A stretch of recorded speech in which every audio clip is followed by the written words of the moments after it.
আরেকটি কথা মনে পড়ল, টঙ্গীর ইজতেমাকে অনেক মুসলমান আমাদের দেশে পত্রপত্রিকায় লেখে আরাফাতের পরেই, হজের পরেই দ্বিতীয় মহাসমাবেশ। এটি একটি ষড়যন্ত্র, এটি একটি ষড়যন্ত্র। এবং বলা হয় 30-40 লক্ষ লোকের সমাবেশ হয়েছে। মিথ্যে কথা। এই পল্টন মাঠের ধারণ ক্ষমতা কত আমাদের জানা আছে। ওইখানে কতটা জায়গা, কত বর্গ মাইল এলাকা নিয়ে লোকেরা বসে এবং তাতে কত লাখ লোক হতে পারে।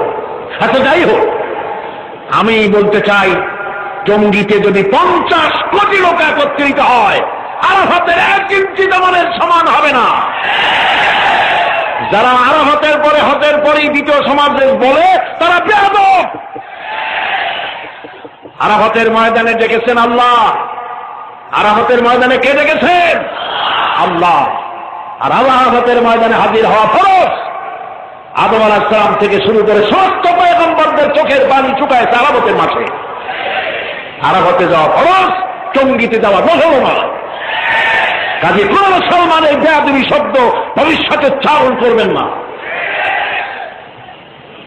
কোথায় আরাফাত আর কোথায় টঙ্গী? আস্তাগফিরুল্লাহিল আযীম। এমন ধারণার সৃষ্টি করা হচ্ছে